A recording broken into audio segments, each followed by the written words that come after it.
እርግጥ ያለንበት ዘመን ፈታኝ፣ በጣም አስቸጋሪ፣ ውሸት የሚዘራበት፣ ውሸት የሚታጨድበት፣ ውሸት የሚበላበት፣ ውሸት እንደ ጉድ የሚተነፈስበት በጣም ብዙ ስልጣን ያላቸው ሰዎች አሉ። መሪነት ግን በውስጣቸው የለም። በህይወት ያለ ሰው ሁሉ ስለ መሪነት ጥበብ የማወቅ ግዴታ አለበት።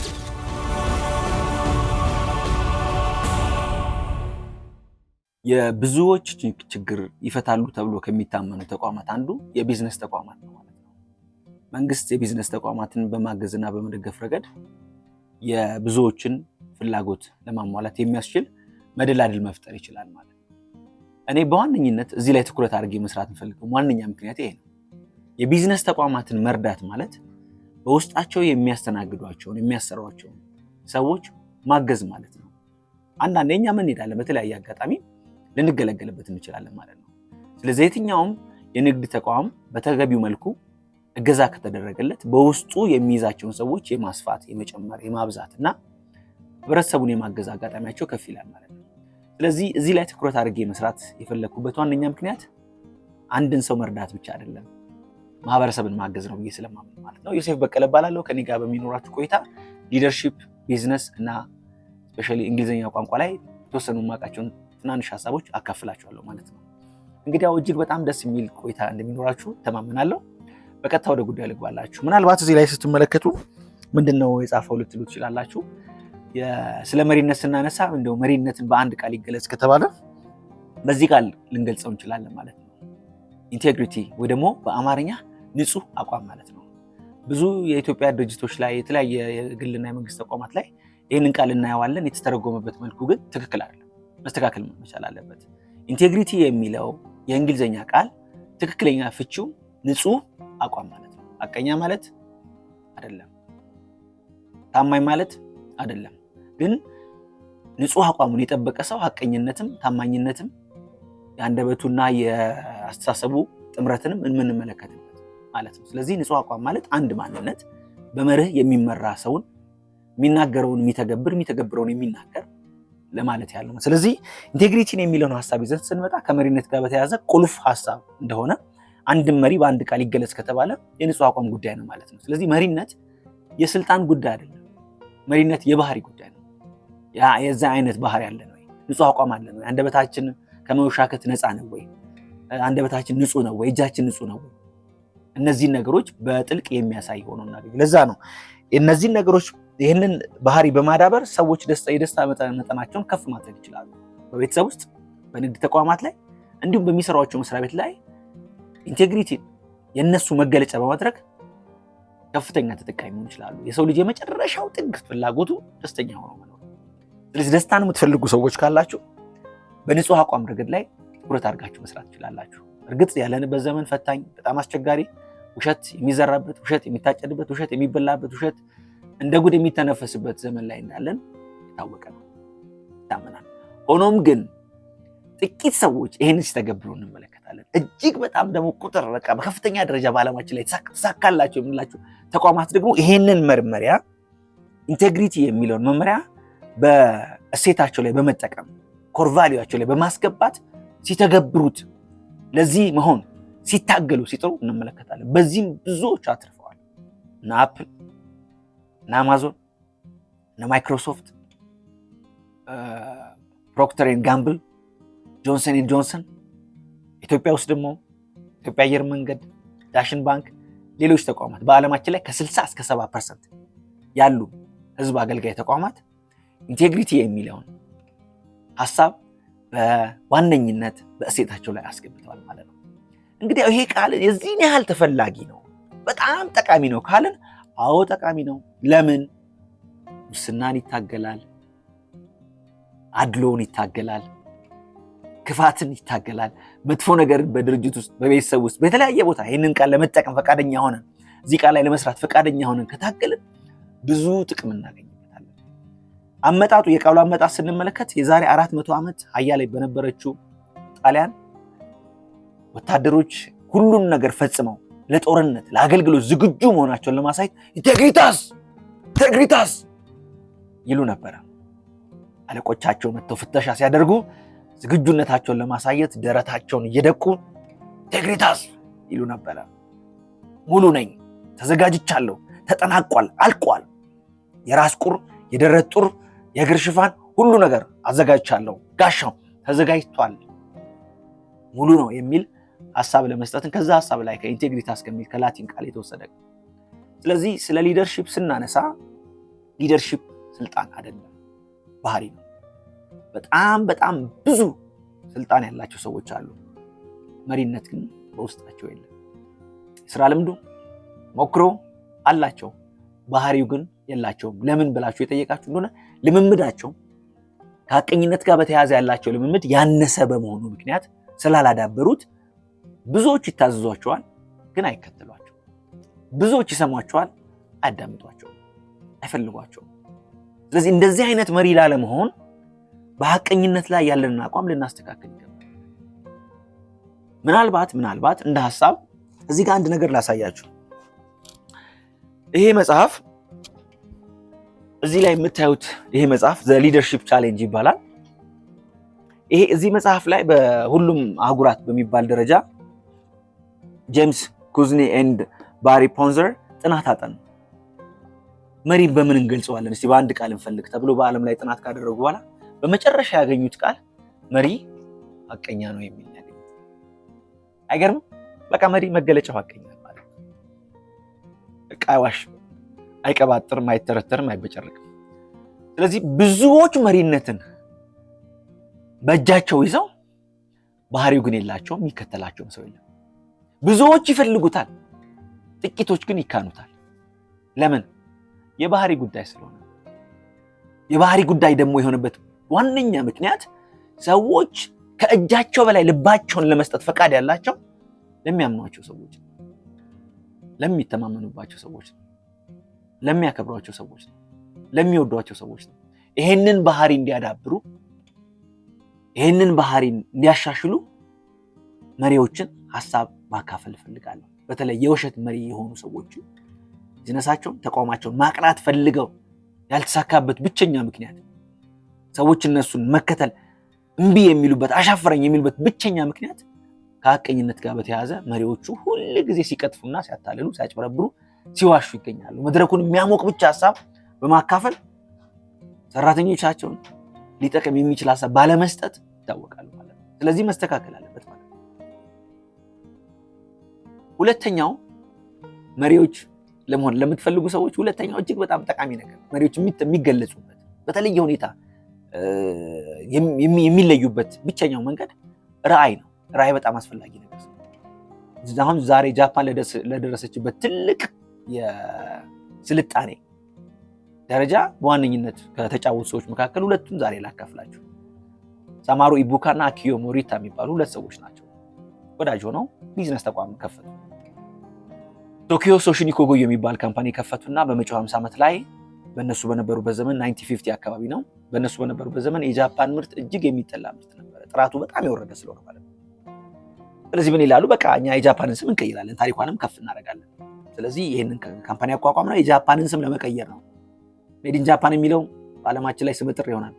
እኛ ካምፓኒ ከዚህ በኋላ በዓለማችን ላይ ታዋቂ ከሚባሉት ካምፓኒዎች አንዱ ይሆናል። አሜሪካ የከበዳትን ትራንዚስተር ሬዲዮ እኛ ነው የምንሰራው። አሜሪካ ገበያ ውስጥ በቀጥታ እንገባለን።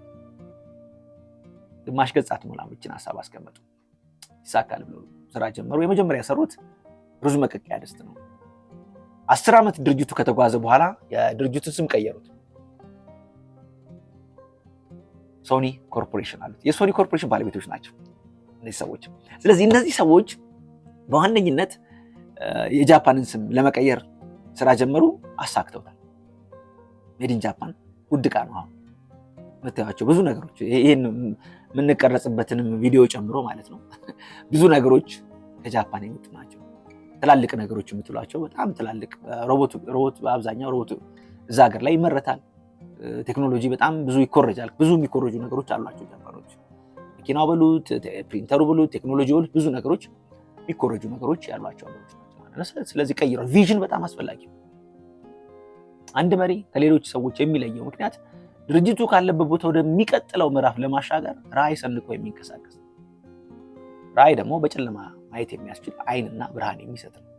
ድቅድቅ ጨለማ ውስጥ ዓይናችን ብሩህ ሆኖ እንዲያይ የሚያደርግ ብርሃን የሚሰጥ ነውና ባለ ራዕይ መሆን አስፈላጊ። ራዕይ ከሌላችሁና ድርጅት የምትመሩ ከሆነ ምን ወዴት ይወስዳችሁ እንደሆነ ካላወቃችሁ ይዋል ይደር እንጂ መውደቁ መከስከሱና መፍረጡ የማይቀር። ስለዚህ እንደዛ እንዳይሆን ጥረት መደረግ ይኖርበታል። ቪዥን ይሻለናል፣ ሪቪዥን ይሻለናል ወይስ ቴሌቪዥን ይሻለናል? ሶስተኛ። ስለዚህ ቪዥን ካለ በጣም ጥሩ ነው። ከሌለ ግን ሪቪዥን ወይ ደግሞ ቴሌቪዥን ነው የሚኖረው። የሚያዋጣው ግን ቪዥን ቢኖር ነው የሚሻለው ማለት ነው።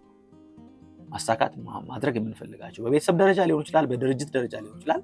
በተለይ ድርጅት የምትመሩ ሰዎች ካላችሁ በመሪነት ቦታ ላይ ከተቀመጣችሁ መሪ መሆናችሁ ሊያሳዩ ከሚችሉ ነገሮች መካከል ሁለተኛውን እያነሳ ነው። አንደኛው ንጹህ አቋም ነው። ንግግራችሁ በልክ ይሁን። ንግግራችሁ ከሀቅ ጋር የተታረቀ መሆን አለበት። ከሀቅ ጋር የተታረቀ ዝም ብለህ መወሻከት መበጥረቅ ምናምን ነገር አስፈላጊ አይደለም። ስለማይጠቅም የምትመራቸው ሰዎች ድንጋዮች አይደሉም። ይሰማሉ፣ ያያሉ፣ ያስተውላሉ፣ ያገናዝባሉ። ስለዚህ ይታዘበዋል። ያልተገባ ወሬ ለመድረክ የሚመጥንና መድረኩ የሚመች ሞቀታ ፈጥረህ ከሄድክ የኋላ ኋላ መዘዝ አለ፣ ትከፍላለህ። ከልባቸው የጣሉ ሰዓት ያኔ ነው ይወርዳል። ከስልጣን ውስጥ ትወርዳለህ። ያኔ ከልባቸው ሰዎች ከጣሉ ያኔ ይወርዳል ማለት ነው። ለስራው ሊታዘዙ ለስራው ሊሰሙ ይችላል። ሆኖም ግን መሪያቸው አይደለም።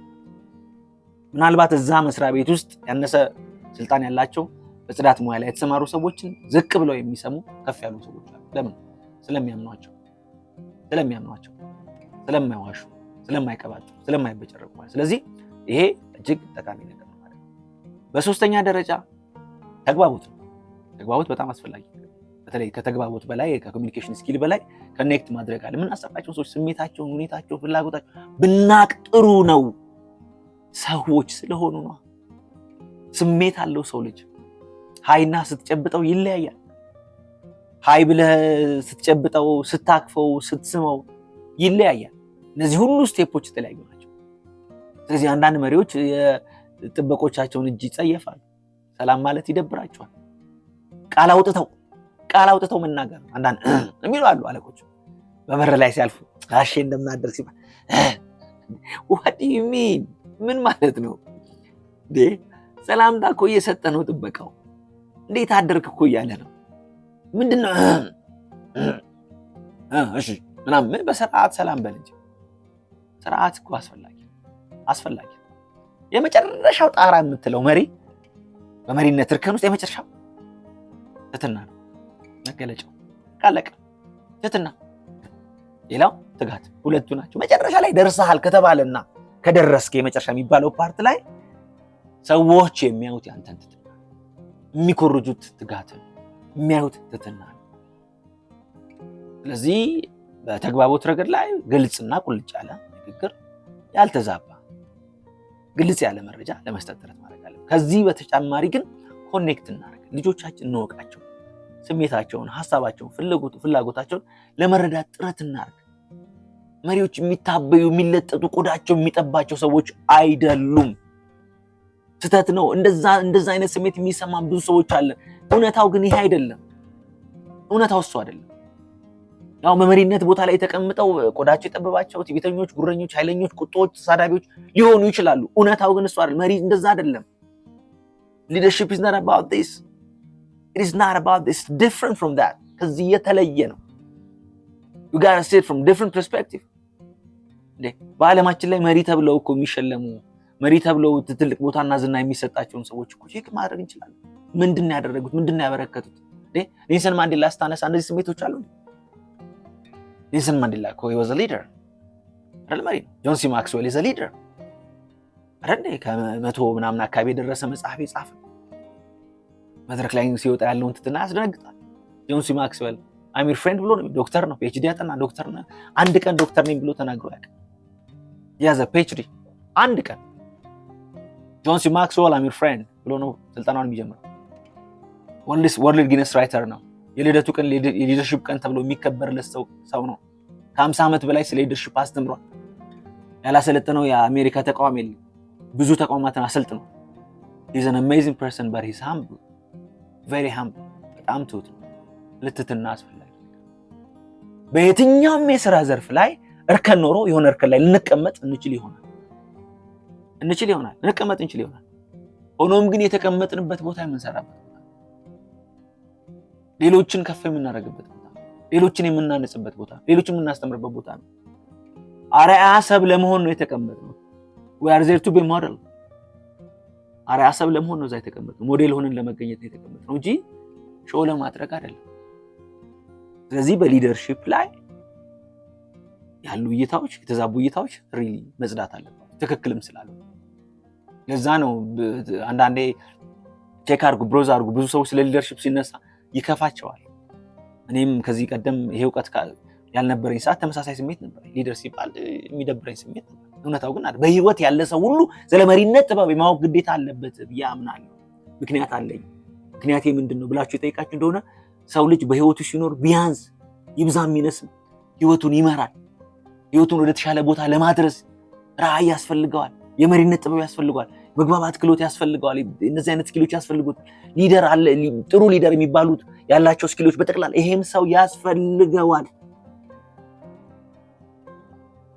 እዛ ነው ሊደርሺፕ የሁላችንም ጉዳይ ነው። በህይወት ያለ የሚያስተውል ሰው፣ ጤነኛ ሰው በመሪነት ጥበብ ላይ ብዙ ጊዜውን ሐሳቡን ቢያውል ነገ ከነገ ወዲያ ይካሳል፣ ይጠቀማል። ስለዚህ መሪነት ጥሩ የመሆን ነው፣ ሰው የመሆን ነው። ሰው የመሆን እውነተኛ ሰው የመሆን ሐቀኛ የመሆን ንጹህ አቋም ይዞ የሚንቀሳቀስ ሰዎችን ለመረዳት ጥረት የሚያደርግ ሲናገሩ መልስ ለመስጠት ሳይሆን ሲናገሩ ለመረዳት ጥረት የሚያደርግ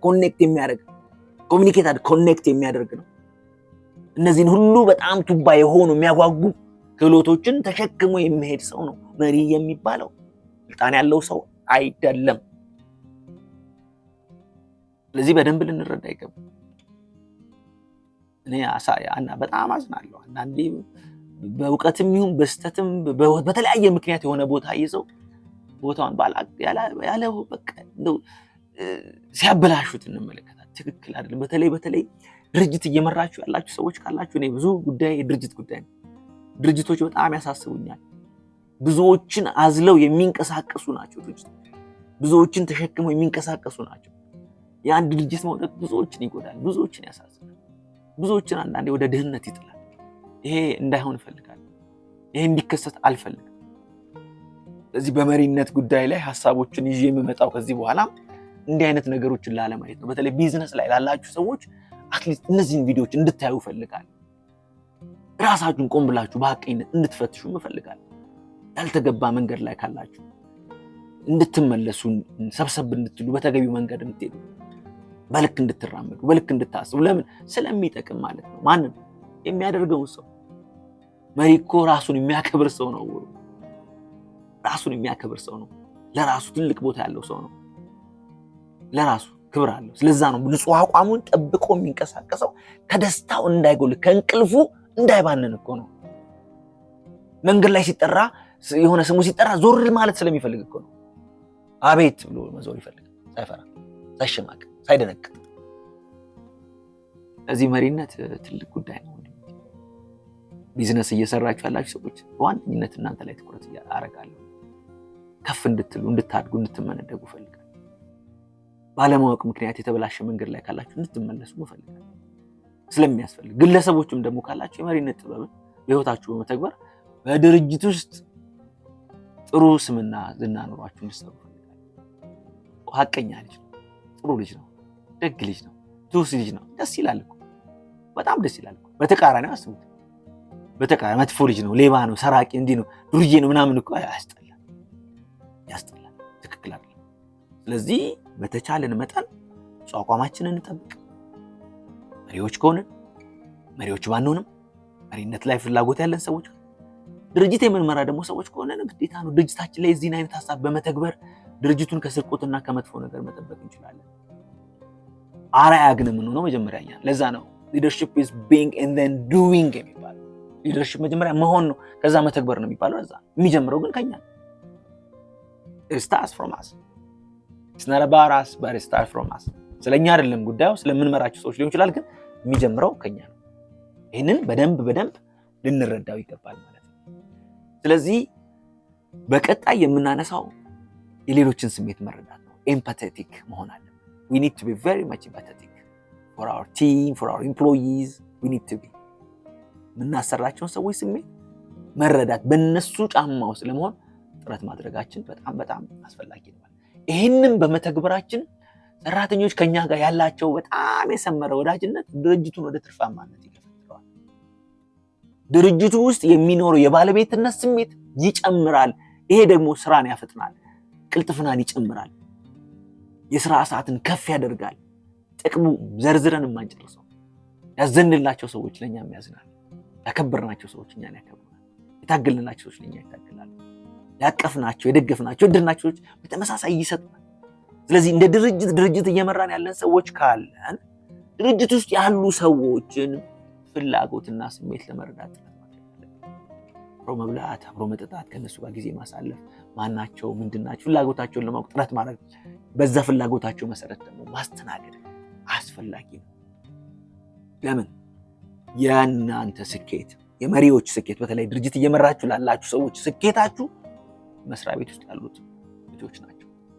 በእነሱ ውስጥ የእናንተ ስኬት ይመጣል። የእናንተማ 8 ሰዓት ነች፣ ትንሽ ነች። 300 ሰው ግን አስቡት። የ300 ሰው 8 ሰዓት ስንት? የ400 ሰው፣ የ100 ሰው፣ የ50 ሰው። ስለዚህ በዚህ ልክ የምትመሩ ከሆነ ያንን ሁሉ ሰዓት ህይወት ኖሮት እንዲሰራ ድርጅት ውስጥ ውጤት እንዲያመጣ ከፈለጋችሁ በእርግጠኝነት ልጆቻችሁን ለማወቅ ጥረት አድርጉ። ጊዜ ስጧቸው፣ ቦታ ስጧቸው። እንደምትወዷቸው እንደምታስቡላቸው ይወቁ። በተቃራኒው ለእናንተ ደግሞ አጸፋውን መልሰው ይስጧቸው። አከበራቸው። Don't throw a stone into a mud, it will come into you ይባላል። ወደ ጭቃ ላይ ድንጋይ አትወርውር፣ ጭቃው ተፈናጥሮ ይመጣባል ይባላል። ምን ማለት ፈልጌ ነው? ጥሩም ነገር ከሆነ ተመሳሳይ ገብታችኋል። ጥሩ ነገር ከወረወራችሁ ተፈናጥሮ፣ ጥሩ ነገር መጥፎም ነገር ከሆነ ተፈናጥሮ ይመጣል። ስለዚህ ይሄንን ማሰባችን በጣም በጣም አስፈላጊ። እንግዲህ በቀጣይ ሌላ ሐሳቦች ይዤላችሁ እመጣለሁ። ዮሴፍ በቀለ እባላለሁ። ላለፉት 17 ዓመታት ቢዝነስ ሊደርሺፕ ኮች ሳረግ ቆይቻለሁ። የተለያዩ ተቋማትን ከ20 በላይ ተቋማትን 27 በላይ ተቋማትን ኦርጋናይዝ አድርጌያለሁ። እሱን እየሰራሁ ነው ያለው። መስራት የምትፈልጉም ሰዎች ከኔ ጋር ካላችሁ ፈቃደኛ ነኝ። ድርጅታችሁ ቀና ሲል ከፍ ሲል ማየት ፈልጋለሁ። በድርጅታችሁ ውስጥ ያሉትን ሰዎችና የሚገለገሉትን ሰዎች ማገዝና መርዳት ፈልጋለሁ። በጣም ደስ የሚል ጊዜ ይሁንላችሁ። እኔ በነበረኝ ጊዜ ደስተኛ ነኝ።